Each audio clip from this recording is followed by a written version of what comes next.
harder. I think Selfmade has shown so far that he's very capable of doing so, but even in yesterday's loss with Rogue, Kikis in that game looked like he actually was trying to be as proactive as he could be in a losing game, and we'll see maybe if they can find themselves in a slightly better scenario going into this one. Maybe Kikis will be the hard carry for them. Maybe. Have to wait and see. I'm always surprised by the Cassiopeia ban. I know she's really strong, I know she's really powerful, but she has a 0% win rate in the LEC. Pick ban in about 98% of games, and still has yet to win one in the 4 that she was played. So, yes, I understand it, but it always feels a bit odd. So this is really interesting draft so far, because we're going to have Urgot, Akali. Teams have kind of tapered off of the old Aatrox and oh my goodness, all right, so that does leave Urgot and Akali open. What was that noise? Ooh, I'm shocked. I mean, tickled. Tickled pink by the Lucian pick. See, this is something which is, in the current patch, you're expecting to play against something OP, especially, you know, if you don't have the first pick.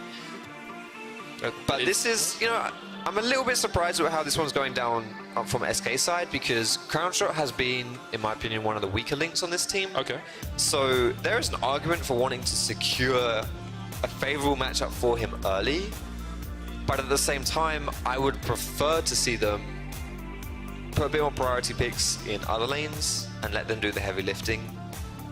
Well, I think you can still get so many power picks in other lanes, right? Because you're still going to get either Lissandra, Urgot, or the Akali. You get both of them because of the way the drafts worked anyway. So you get Lissandra and Urgot. Akali goes over to the side of Rogue alongside that Thresh, and they are going to pick the Aatrox to round it out.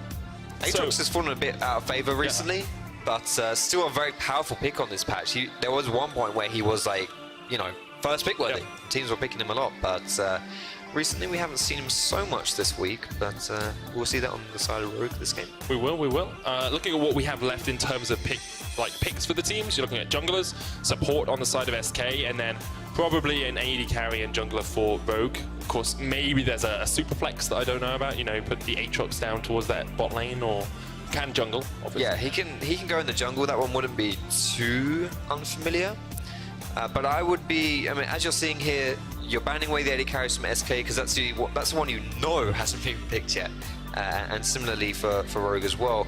The Morgana takeaway is not too surprising when you already have picked that Thresh, because the Black Shield can be very, it can block a lot of your plays, and you just want to be able to, when you land that hook, to be able to engage onto it and for it to really mean something. I mean, there's a lot of support bans coming out in that, like the first phase you got Braum and the Alistar, then you get the Morgana as well. You're looking down towards things like maybe the Tarm, Kench, as a possibility for SK. Really, you're trying to get rid of anything powerful to team up with the Lucian, and that's an Ashe blocking for Hiku. Now I remember him playing that last year, but I don't think we've seen him play it this year at all.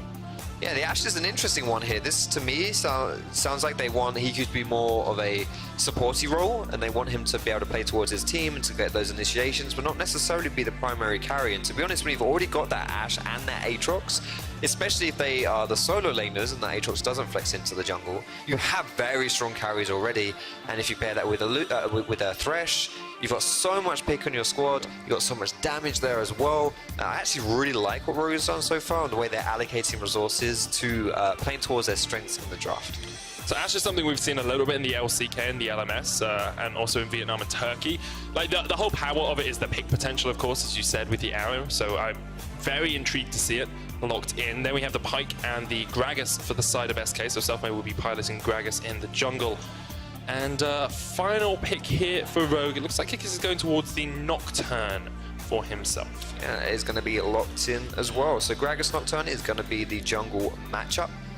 Even though Gragas is not a particularly carry-orientated jungler, the way that Selfmade plays, he's still very much able to carry on this jungle pick, and it still does have a lot of early game impact.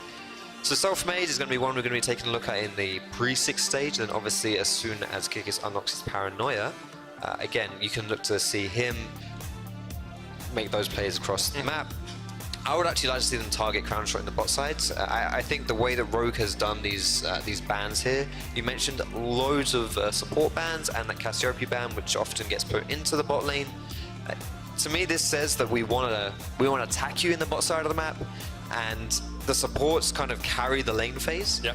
So we'll get rid of the supports we don't want to play against, and we'll make that the weak point that we can then execute upon. Definitely makes a lot of sense. Crowdshot has been one of the weaker players on the side of SK. Do like the teaming up of Lucian with a Pyke, though. Gives you a little bit more aggression. Pyke can get close-ish to the Ashe, but the problem always is if you try and speed in towards her with the Ghost Water dive, she just volleys you and you get slowed immediately. So actually, And there's always a lantern exactly. as a backup if you want that. So yeah, there's definitely, for me, huge pick coming out of Rogue. They're going to want to fire that Enchanted Crystal Arrow, the Paranoia combined, as well as the hook from Thresh. There's a lot of pick coming through in SK. If they fall behind in this game and they lose control of the map and their vision falls down, it's going to be extremely hard for them to play League of Legends, because Rogue is just going to be waiting around every single corner with amazing pick tools. Make it very hard for SK to survive on the Rift. So then what are SK looking to do? What's their win condition? Because we talked about how, you know, you've got so much pick on the side of Rogue. What are SK doing as we get on into the game? Well, SK are always traditionally very good at playing through the top side. There's a bit of a joke where Selfmade, if he's not ganking top lane, then he's not connected to the game. And he loves sitting in that top lane with Warlib, and he has picked that Urgot. And Warlib is a player where I think he's been a bit unreliable, but he has some pretty high highs, and I still have confidence in him to be able to carry if you set him up to do so. And this champion pick with this Urgot, especially the Urgot Aatrox matchup, which is quite, I don't want to say old school. I'm going to say old school as far as like current year goes, right? Yes. We always used to see... Old school in 2019. Yeah. Urgot Aatrox in 2019? We always saw that. Oh my god. Constantly, 24/7. That's what we were seeing. We saw a lot of Worlds as well. And it is one of those lanes that can kind of go either way. Who you think wins the lane depends on just your personal opinion of the matchup, but it's a lot easier to play the Urgot and a lot easier to set him up for the ganks as well, if you are playing an aggressive jungler like Gragas can be. Yeah, we want to see Selfmade impacting the map in the first few levels, up to level 6. Gragas, of course, so good at ganking because of the body slam, and he has the lanes to set him up for success. But early doors, nothing really going to be going on here. Looks like Nocturne is going to be starting top side, Kickers will get that, and Gragas will be starting bottom side. So kind of mirrored jungles here, both going for their red buff. Yeah, and if Selfmade does start at the bot side, then he'll be working his way up, and that's the probably... top lane, you say? That's probably where we'll see the first gank happen, or at least an attempt at the first gank. Or maybe he'll do that thing where you full clear the bot side, recall, get your Predator boots, and then go top side. Either way, that's... Probably has to be careful, basically, is what I'm trying to say. I do actually remember watching, as the jungler's path here, a jungle guide from a Mr. Foxdrop. Sounds great. It was the super clear jungle guide. I think it was patch 9.1 on your YouTube channel. Yeah. And you did a very interesting clear. And we don't really see like LEC level junglers do that full clear in the same way. Why do we see LEC junglers kind of do these slower clears when they could be optimizing their jungle experience? Well, the thing is that what I target my stuff for is obviously solo queue stuff, and it's very greedy. Like, you do the first bot side buff, and then you go top side, take that crab, and then just go all the way down the jungle and pick everything up. Now, that doesn't work when your lanes, you're playing around your lanes, and you're playing around power spikes or like wave positions and stuff like that, and you have that communication going down. It's good if you're greedy and all you care about is yourself. Okay. So LEC players generally tend to be slightly better team players than I am in my solo queue games. But this is sort of like a similar thing where Selfmade is still going to be able to secure that top side crab, and if he wants to go for a farming clear, he can do so. We see a lot more of the Gragas being the early game jungler, professional player at least. But Kikis already has that one camp advantage on him, just a little bit faster.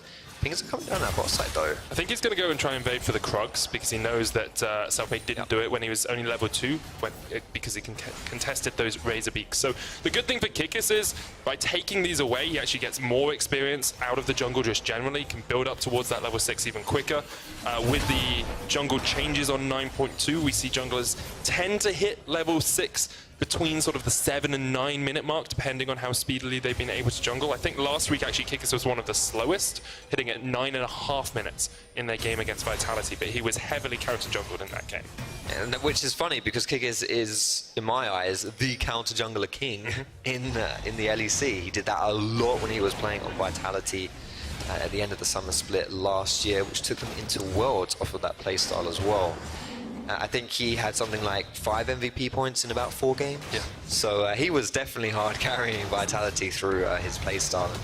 It's something where if you can pick up little advantages like he did with that bot side invade on the Krugs, Selfmade now is about to go to that bot side and is going to check it. Not only is he going to get seen on the vision, but he's not going to have anything there. Oh, Hawkshot spots him out as well, so...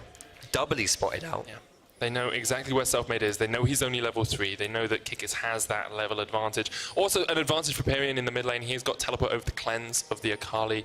Lissandra obviously a good matchup into the Akali because you can just lock her down, and having the teleport means he gets back to lane even quicker. Double Dark Seal for the extra healing and for the stacks that you can build if you manage to make some of these picks. And patch 9.2, which is what we are playing on currently, there's big fat letters in the bottom left of your screen. Akali is still pretty good at playing under tower and from behind because she still has the healing in her Q. Obviously that's been taken away on the live patch that we're playing home. But as far as it goes, this matchup here, again, difficult for Akali, but she's not too worried about being in this spot. So that's why it's difficult for Akali, because if you jump in, yeah, and just get locked up with the Ring of Frost, and you see even though Senkux thought he was taking an advantageous trade there, actually kind of lost out on it. And Pyrion will look to push in this wave and then get that first turret placing. Selfmade hasn't had as much early ganking as perhaps we would have liked him to, but he's going to steal away these Razor Beaks, which is strong because it delays Kikis to 6. Kikis on the Krugs, still only level 5. I believe he's just about to finish those as well and won't be level 6 off them. No, we'll see whether Selfmade decides to Predator his way up top, but we highlighted this jungle matchup in the draft about how it's very important that these guys carry their team and get going, and they're almost identical in stats. Yeah. Like, that is, they are very similar players, and considering their teams aren't having the best performances so far, for the junglers to stand out really shows the caliber of these players. Oh, they actually forced him away from the Scuttle Crab there. Dreams and Selfmade were doing it, but we did coming up, and the fact that Hiku could have come up from that bottom lane means that Kikis gets it. That's a bunch of experience in his back pocket as well. I believe he is about halfway towards that level 6, which is such a strong point for Rogue. But let's talk about some of the other lanes. Let's talk about some of the other stuff going on the map. Where would you like to focus? It seems pretty even across the board. Yeah, I think we've exhausted everything to do with the jungle. Yeah, we went a little bit. It's great when you have someone who knows so much about the jungle on, because we can talk about those intricacies, and we can talk about jungle pathing and why you do a certain path and why you do something. I mean, I think it's fair because as far as the optics of this game goes, it is extremely relevant. But we can take a look at this bot side instead, because this is one where I honestly think both of these teams, the bot lanes has been kind of the weakness of both of them. You know, Crownshot and Hiku haven't really been able to perform in the ways that perhaps people were expecting, or being a bit of a weak link for these teams. And we did have both of these drafts were very kind of bot lane focused, with Rogue banning away a lot of supports, and obviously SK first picking this Lucian. So they're trying to kind of just like cover the bot lanes a little bit here, and you're seeing right now that Lucian actually doesn't have any really significant lead over the Ashe, which is really why you pick this champion. This champion is so strong and is very often banned. If I'm not mistaken, he's one of the 100% present champions in the LEC. He's either one of two. One of two. He's either always picked or banned, for good reason. Yeah. He's a very strong champion, and this lane phase is where he really shines. Not been able to do too much just yet if you're a Rogue fan, especially considering Ashe is very utility focused with that Enchant Crystal Arrow, then this is a good spot for you. I'm really waiting for that level 6 from Rogue. You've got Paranoia, Crystal Arrow, you've got the Thresh jumping in there as well. Senkux with the perfect execution on the Akali. On the other side though, SK have just as many tools at their disposal. Frozen Tomb, the explosive cast, the Fear Beyond Death coming out from Whirlib, and Selfmade is setting up around this mid lane. Dream's trying to clear out some vision as well, but Raditz should be able to come up. Selfmade with a jump across the wall. There's the Glacial Path, the knockback. Senkux flashes and cleanses, and the explosive cast does not connect. Good double summoner burn from SK. The downside is they use both of their ultimates to do it. Both Gragas and Lissandra have their ults down, so it's hard to do a return gank, at least in the immediate future. We'll have to wait a little bit for those ultimates to come back up. And speaking of ultis, Kikis is now sitting on his Paranoia, and we all know Nocturne ulti is a big one, very important one. We'll see where he decides to go with this first ult, because he's kind of got a pick of the litter here where he wants to go. Might decide just to do something in this bot side. You could do something in the bot side. Could go for the Mountain Drake, of course. As you know, there's no explosive cast on SK. While he does this, let's have a quick look at the first sort of items that are being built. Skirmisher Saber on Selfmade. He's going towards the Runic Echoes. We've got the Hextech Revolver and enough rings to cosplay as Sonic from Pyrion with those Dark Seals. You've got the Vampiric Scepter. Crownshot, expect him to go towards the Blade of the Ruin King. Same, it seems, on Hiku. Like, usually you see Blade of the Ruin King on the Ashe. Yeah, you see that kind of on hit, well not strictly on hit, you're not going to get a Wit's End or anything like that, but yeah, we don't go for the full crit build on Ashe, at least on this patch, while crit items are a little bit unloved. You can just go for the Blader and King, perhaps going into the Hurricane as well following that, but not the focus of the build, at least not in the early game for Hikyu. And to be honest, what I like about Ashe is that the optimization of your itemization is less important, because really you've picked this champion for one ability, and that's Hawkshot. Not quite. The arrow. It's the ultimate, arrow. Yeah. And that's, you know, so it's cool. Like with Hikyu, as far as it goes, like if he doesn't hit these power spikes, he doesn't really care so much. You know, if he does fall a little bit behind, it's really not the end of the world. Setting right up for success does not rely on Hikyu having any specific build or being fed in any way. That's probably a good thing, considering his track record across the course of the split. Crownshot, as we've said, has struggled a little bit as well, but pretty even early game between these two teams. 10 minutes in, haven't seen a Paranoia come out, haven't seen an effective gank from Selfmade. You know, burnt a couple of summoners on Senkook, so maybe we'll see a repeat gank around there. It looks like SK are focusing a lot of their vision around the top side of the map. Maybe see the first one though, yeah. Here we go, Paranoia comes in. Well, looking for the flash away, uses the disdain into flash, and Prophet pops the ult as well, but not going to be able to get anything out of that. To me, that felt like a little bit of miscommunication from the Rogue side there, because Prophet was so far away when Kikis decided to jump in. It felt like Kikis saw his window and just went for it. But Prophet wasn't really in position, and Werlib, you know, this wouldn't be the first time that he got caught out of position if he had died there. I think having a little bit more patience may have paid off, but we do still see the flash going down from SK. Still lost that one. Looks like it's going to be a lane swap here from SK, bringing Crownshot up towards the top side. As I was about to say before we saw that Paranoia, they've got total river control. Control ward here, control ward just a little bit further down as well. And maybe they think they just want to open up the map by getting the Rift Herald early on. Rogue might be a little bit suspicious of this one when Crownshot and Dreams no one shows up bot lane. Yeah, no one's bot lane. And of course when Crownshot then shows top lane as well. This should be a free Herald going down to the side of SK. So now it is a bit of a race here. Rogue are going to be breaking down these plates right here. Plates are extremely valuable, guys, in the current patch. One plate is worth the same as or more as first blood tower. Oh, so it's 160 gold to 150. Getting this Herald. Oh, that's Predator plus Herald there. Oh, they're looking to do something spicy here. He's going to run really quickly no time. and then use the Herald up towards the top side. Actually, Herald really good, of course. I believe it does true damage to towers, and so even if you've got Bulwark stacks on it, because you've taken down the plates, the Herald will get it. That's first tower down. All the stacks across as well, and you can see Hikyu and Wedid actually struggling in the bottom lane to take it. Those stacks still building up on that tower. Hikyu eventually will take the tower, but the Rift Herald is going to keep pushing into the top lane, and SK will try and keep getting as much out of this as possible. Selfmade has the flank. Prophet, of course, still no ultimate on him, and Hikyu just about takes the tower. Here we are. Follow the arrow. The one ability that you pick Ashe for. It's going a long range from downtown. Hikyu looking for the connection. It lands! And it does nothing. Oh, the hook! The teleport, though, in behind them. That might be dangerous. That is not the best position to teleport into, but Pyrian forces Kickers away. Wedid has to flash as well. Pyrian with a knockback. Suppression eaten up. Wedid goes down. 12 minutes in the game, we have first blood, and SK come out massively on top. What a huge tempo play by SK there with that lane swap. Securing their Herald got them 2 towers, plus that first blood. This game was a bit of a...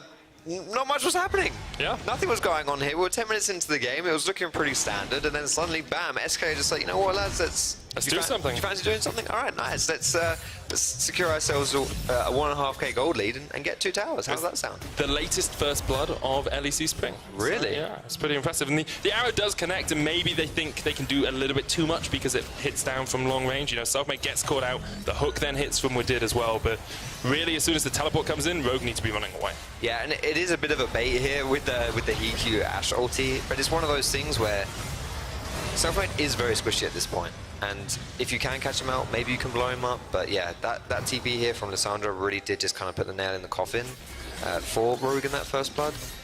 But that's the downside. No, Senkox doesn't have TP. He's had to pick the cleanse because he's playing versus Lissandra, whereas Lissandra doesn't have to take that, doesn't have to make any compromises running into this champion. So SK will have that advantage right now into the game. Almost just over... well, okay, bang 2K gold. 2,000 gold at the moment. Interesting to see the combination of executions there as well. We saw the death from below actually not connecting because the Fear Beyond Death had pulled Wedid out of position. But now SK just want to set up vision around the Cloud Dragon. Not the most impactful Drake, but still one that you want to have under your belt if you can get it. I mean, extra movement speed is extra movement speed. I really like it on Urgot as well. Like a champion like that, he has like a semi-gap closer, but it's like the slowest gap closer in the world. But Khan would like to talk to you. I was gonna say, I knew you were gonna bring that one up. Still salty, mate. It's fine. Damn, I'm so salty. He needed to go. I'm afraid he needed to go. But if you have that Cloud Dragon, someone like Urgot can just run rings around. I mean, this is interesting though, because SK set up the vision and Rogue just said, okay, we'll walk in, take it straight away. It felt like SK should have been in a good position to fight that one, but obviously decided against it. Well, they made a play on Superior in the bot side of the map, which forced him to then walk away. And in that situation, SK kind of just conceded a lot of pressure. And in that little window, Rogue found themselves an opportunity to take away the dragon, which even though it doesn't go over to Urgot, so what I was saying there isn't going to apply, you still deny all those benefits from SK. I mean, you like, and Akali works well with it, and Ash can work well, yeah. And if this game goes really late as well, we've got 2 dragons already on Rogue. You know, if Elder Dragons start coming into it, don't forget you're kind of ensuring your late game win conditions as well by going for those Elder Dragons with buffed up dragon buffs. Okay, so let's have a look exactly about where these two teams are then, Foxtrot. Right, you've got Black Cleaver and Protobelt finished onto the side of SK alongside that Blade of the Ruin King. That's matched by Blade of the Ruin King on Hikyu. No Hextech Gunblade yet on Senkux. Black Cleaver on the top lane. So it feels, even though SK have been the team to make forays and to make a few plays, it still feels very even. Yeah, this game is even Stevens basically right now. Like there's not really much else for me to add on to that one. You just said it yourself. It's just how it is. No, you just bang on the money there, my friend. Maybe you should transition to color casting. Right, if Edius stays sick. Yeah, if Plagueis stays the way he is. we already proved that I'm not going to be able to fix him in game 1. So I have unique methods of medical practice. Prophet trying to defend this tower down towards the bottom lane. Needs to get rid of some of the minion waves because SK are just focusing it down the turret. They will get it. That's their third of the game. And about 2,000 gold ahead. But Hikyu and Wadid doing something in mid lane. Getting a bit of chip damage down here as well. Actually, it's the flank position from Senkux. Crownshot needs to be careful. And might be out of position without realizing it. Kikis is coming through here. They're waiting for the wave. I think Kikis was spotted on a ward because there's a control ward actually just behind him in the jungle. You can see there. Good control ward from SK to spot out exactly where Kikis is. And this is why they were playing around the bot side of the map and how they're able to secure that the first tower on the bot side for SK, is because they had that vision deep in the jungle. And it's like, if you're playing versus Nocturne, you know he's going to come from creative locations and is not just going to be walking up to your lane.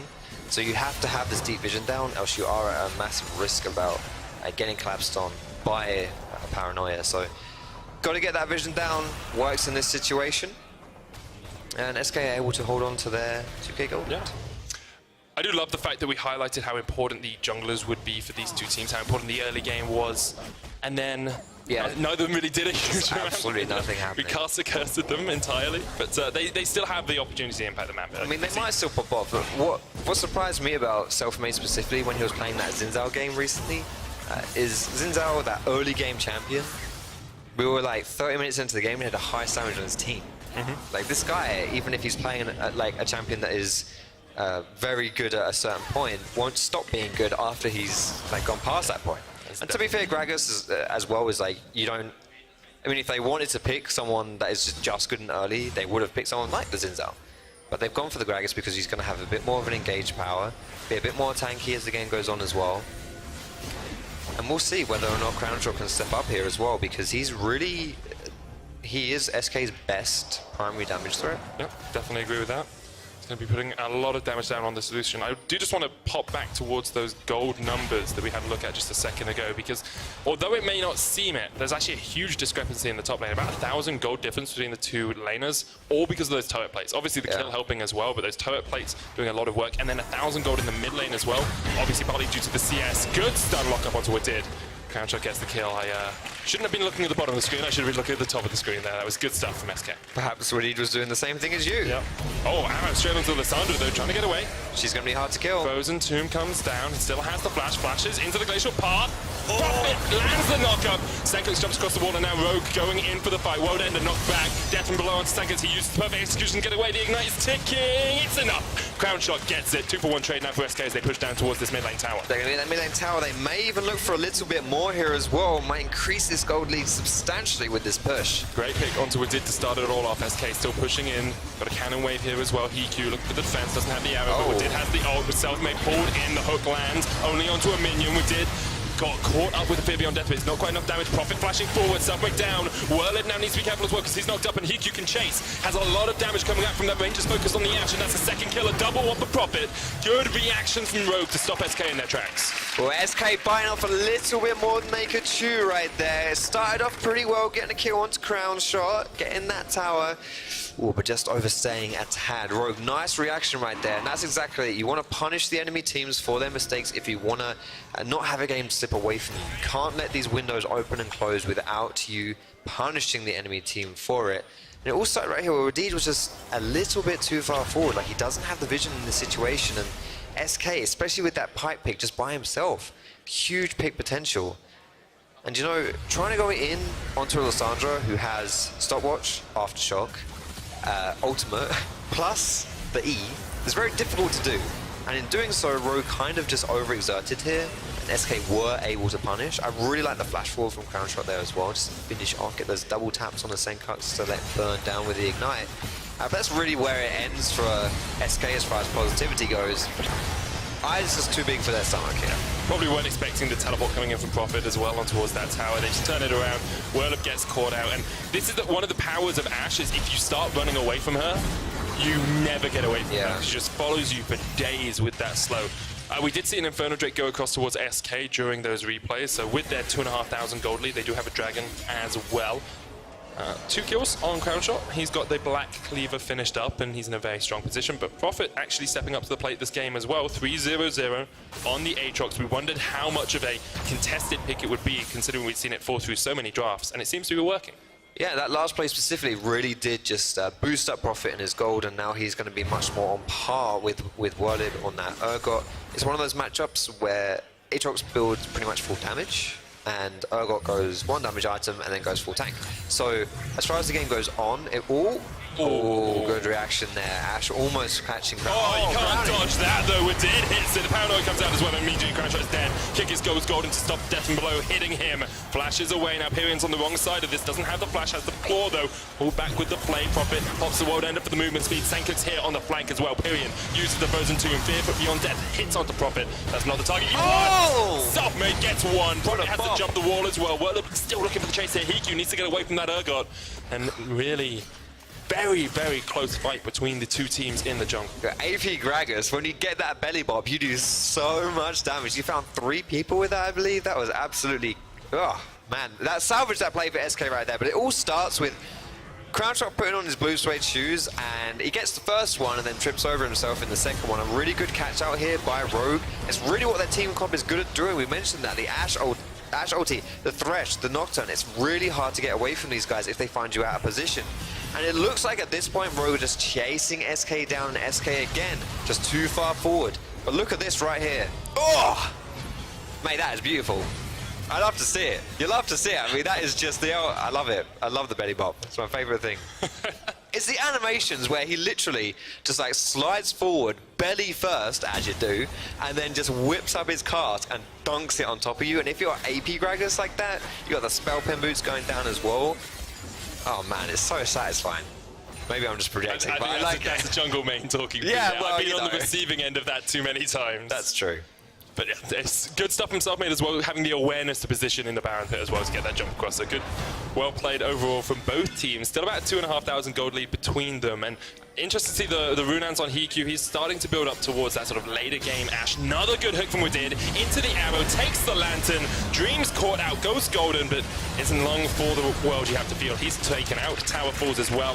Whirlib looking for the chasing with the right to story. Pyrion set out to flank in position. Kikis caught out a little bit. Great hook again from Wadid, catching Pyrion as soon as he came out of the glacial path. And now Hiku needs to open up from the side. Wadid chased up by Whirlib, takes the lantern Profit in there as well, but he's gone into the world end of Senkux. He needs to do something in this fight. He has to turn it around for his team. Hiku getting damage off where he can, but Senkux just dodging around, can't find the avenue to attack. Senkux needs to get into this one if he wants to salvage it, but he's not able to do so. This is the difficulty right here. Rogue do find the pick, it's what they want to do, but it actually turns around against them, and this time SK is finally going to be able to break that tower. Nothing bad's going to happen to them. Minute and a half on the, or minute and 10 on the Infernal as well if they want to get their second of the game. As much as Rogue got the first 2 dragons, they did a good job of that. Getting an Infernal and another Infernal feels like a lot more power for your punch. Especially as this game goes on. And let's see how this one starts, because again, this is Rogue in the driving seat, utilizing their team composition. It's literally all three of their pick tools just to kill the Pike right there, which is great. But where are you now? What position are you in right now? Because Senkux is split pushing in this top side, but again, he doesn't have teleport. So you know, if you go for these aggressive plays, you have to get in and get out really quick, because you're not going to have the backup of your solo laner when he's sitting top lane with that cleanse as his summon spell. So he's not able to join the fight. You get collapsed on, and you actually go from getting that kill, making the play, it's coming out on the back foot. Prophet caught out a little bit here by Selfmade and Whirlip. The Bellywalk comes in from the side, and Whirlip on the chase with the Righteous Glory flashes. Gets away. Fury of Death doesn't hit either. I want to give a tiny bit of credit to Wadid for that hook on Dreams. It was semi-blind. They had seen him go into the bush, but then they didn't see his pathing after it because of this control ward that they've now replaced. So have to give Wadid just a modicum of credit. He hits another hook into the arrow. Wadid on point. This is the Wadid we saw at Worlds last year, landing hook after hook, 2 kills to Senkux, and Rogue are fighting back against SK. They're on the chase. Prophet going in onto Whirlip, brings him back with the Infernal Chains, drags him back. They don't want to go any further. They've got the Baron in their sights. And the big difference this time round was that Rogue had Senkux around, and SK weren't able to collapse and punish.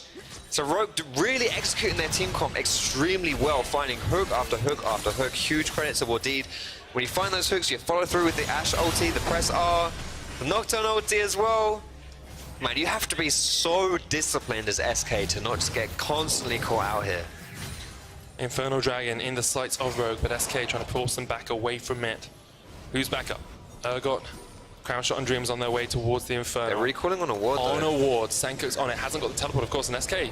They'll just go straight for the Infernal Dragon. This is Rogue just not getting their back timers correct, and standing on that ward mean that SK will get their second Infernal Dragon of the game. So even though Rogue won the fight, they didn't really get much off it. Yeah, and that is 2 dragons to 2 dragons. But at this stage of the game, as the game goes on, that percentage damage increase from Infernal is way better in the late game. So again, this all starts from Wadid doing Wadid things once more, getting the hook, finding the pick, followed up by the rest of the engage from Rogue in the Ashe ult and the Nocturne ulti. And from this point on, it's really just the same deal where SK just have to run away from this one. And because they are a 5-man unit here, Prophet was the one split pushing, not Senkux, and Senkux was with the team. Prophet's unable to join, SK are unable to re-engage, and they find themselves 2 clean kills. SK teleporting in there. Whirlip joined the fight. Prophet on his way up with the U-moves. Arrow. Oh, sliver. Hair's breadth away from connecting. Prophet's going to go back down towards the bottom lane. Doesn't have the teleport. Whirlip is still in that mid lane. Coming in. Vivian trying to flank the fight here. Kickers pops the paranoia, but he's already done for. Hiku needs to get out of this one. Does he have the lantern? Plans you straight away from Hiku. Good sash, good sash. Oh, this is dangerous. This is dangerous for Rogue. The pickers became the pickies right there in that scenario. Rogue losing Kikis. They weren't able to get that dragon when they got 2 kills. And SK now got 1 kill, and they're deciding straight away, you know what, we fancy this Baron. They're going for it. Will Rogue answer? There is no smite. Self-made in the pit, 9,000 HP on the Baron. Rogue, they're so close to their first win, they can almost taste it, but they need to do something about this fight. Senkux has the ultimate, can jump in. Prophet pops the ultimate of his own. Whirlip there with the Gargoyle Stoneplate. Great knockup from Prophet, though. He landed on the back line, and Hiku's still at full HP, so Senkux, they jump in. Whirlip down to about 3rd HP. Prophet gets out with the lantern. They have stopped the Baron. That's all they wanted. Rogue will back away. Prophet was doing so much damage in that team fight. With the World's Ender, meaning he can't die either, just getting those 3 Qs off on like 3 or 4 people. Oh my goodness, he basically single-handedly stopped SK from doing that Baron there. And again, Rogue, we're a 0-7 team right now. What do we want to do? What's better than 0-7? 0-8? 1. Oh, 1 and 7. How are you whatever. Yes, that is slightly better. Thank you, man. We got there eventually. This is how it all starts off with Hiku firing out his ultimate. He's had a pretty high kind of hit rate with that ulti, but it's usually after a deed hook. This time around, he just completely misses it, and instead, the SK turn and burn, they're the ones with the TP advantage here. They're the ones able to make that proactive play. And we saw, you know, Prophet in that bot side you mentioned doesn't have the TP, he can't join, and as such, can't really do anything there. Looks like Prophet burned his teleport as well in the meantime, so Have to see if Rogue are able to use that. The fact they have all 5 players up towards the top side of the map to enact something. Still only 2,000 gold between the two teams. Do you want to highlight Prophet as a standout player for Rogue this game? He's absolutely been exceptional. On the other side, Crownshot's still looking good. You know, his 3 items on the Lucian. We said he needed to be the main damage dealer for SK as we developed into the game. And now the question is, the Baron dance begins. Who has put on their dancing shoes for the day? I really want to see what Senkux can do as we move forward into this game as well. Ooh. Click that. Okay, good stuff. I was a bit nervous there. So was I. He has no flash. If something happened, he's in a bit of a pickle. But you know, Senkux hasn't really been able to get into these team fights. Admittedly, it is hard for him to do so. I think the lane assignment is smart, sticking Senkux top side and Prophet bot side, because Prophet with that teleport can join the Baron play. Obviously right now it's on cooldown, so he has to be careful, but in theory, you know, if you get Senkux closer to the action, then he has less distance to travel, which is great when you don't have the teleport and you actually have to use your little leggies to get there. Oh, fight's going to start. Suffering gets in behind and knocks EQ in. Can't get to the lantern, can't click it in time.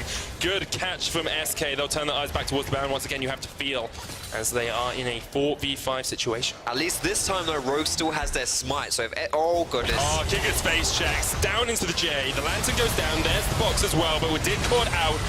Kick is trying to get away from it, but the fear beyond death and the double kill comes out. SK finally finding the picks they wanted to start up this Baron. That you can't face check that one as the jungler, especially. Maybe send someone else to face check first, but if you die, you can't contest this Baron. You are the smite. Also, Nocturne has blue smite, which has just come off cooldown here. If there were maybe a blue trinket, sorry. If they were maybe a little bit more patient, they could have actually maybe done something. You know, it just like getting the Baron for SK right here as well puts a huge spanner in the works of Rogue, because it's really hard now to utilize this pick comp that Rogue have, because SK is just going to be grouping up with that Baron. So let's see how it all started here. Self-made man again. The guy we've been highlighting pretty much every single time SK take to the Rift finds the window, finds the catch onto Hiku, isn't able to click that lantern, and this is just where it's a little bit, it's just sad. Like you can't face check. I mean, you can, but that's what happens. Especially when you have the tools to check it from long range as well. You feel that's just a little bit disappointed in that play if you are Kickers. Baron now sitting on the side of SK, a 4,000 gold lead for them as well. Of course, a win here would take them to 3 and 5, all by themselves, in the 7th spot in the league as we almost come up towards the halfway mark. They'll only have one more game to play before they have played everyone in the league at least once. And that is a 3rd dragon. It is. SK. Which, as we said right at the beginning of the game, if Rogue were looking to get that late game insurance with the win condition of Elder Dragon, that's completely gone now. Because now you still get 2 Dragon Elder Dragon. Yeah, you do, but it's like SK are now also going to be gunning for that Elder Dragon too. And it's like, again, what I mentioned before about the pick comp of Rogue, pick comps work by finding people out of position, grabbing them, getting the kill, getting out. Here we go. Arrow lands. Oh, it's a crouch up, but can they get there? Prophet's going to dive in. Kickers has separated the fight. You can see up towards the top side. Period is there. Prophet still on that back line. GA comes out onto Crownshot. They want to take him out. Explosive guards will knock him back. Don't quite have the damage, but the hook lands now. Onto Selfmade. Crownshot's down. The shot down. Crownshot actually taking out Prophet. He's down. Selfmade's still alive, but look at the damage coming out from Pyrion. SK just wipe away Rogue. And although Rogue thought they'd found the fight, the triple kill comes out from Pyrion. You can't play a pick comp when the enemy team is grouped up because they've got that Baron, and SK were looking to use the Baron buff to siege in onto the Rogue base. What do they find? The base, the team fight, and the W. Once again, some signs of life for Rogue, but SK quell them around the Baron pit, find the picks they need, find the kills they need, they break open the base, and 33 minutes in, they will take the victory over Rogue. Wasn't the cleanest game from SK, but a W is a W. And for Rogue, man, now sitting at 0 and 8, it's suboptimal scoreline. But honestly, I really do want to be an optimist here and say that for large portions of that game, and we can say this for some of their previous games as well, Rogue did not look down and out right from the get-go. This does not look like a team that is just absolutely terrible and they're going to lose every single game in the split. And they had a team comp, they executed it pretty well, just a few kind of blunders as the game went on there, and they were punished. That they were, like, you have to give credit to SK. They were able to close it out after Rogue made some very good picks in the mid game with the Ash Arrow Thresh hook combination, and SK just played around their win conditions. You know, they scaled up, had a pretty strong Lucian. They had the Urgot, who was just a beefy frontline tank. It's always very difficult to deal with, and in the end, SK just came out on top. Yeah, and Self-Made Man right there you see on your screen going through the handshake line again. Really, really well played there. The two junglers giving themselves a hug, the two Porridge junglers. Self-Made wasn't able to do it necessarily in that early game. Wasn't able to find the plays with the ganks like he so often does. But when it mattered, he found the pick. Yeah. He jumped over the wall. And those casks were... Yeah, he had another solid game. He did. Rogue on the other side will be a little bit disappointed after what looked to be probably their strongest early mid-game we've seen so far. And especially like last week after losing to Vitality, they'll probably be a bit demoralized because that was a close game. Yeah. Then they lose today to SK after a close game. And you feel at some point that your luck has to change. You have to start winning these kind of 60-40 games, but it just doesn't seem to be the case for them yet. And they are, 0-8.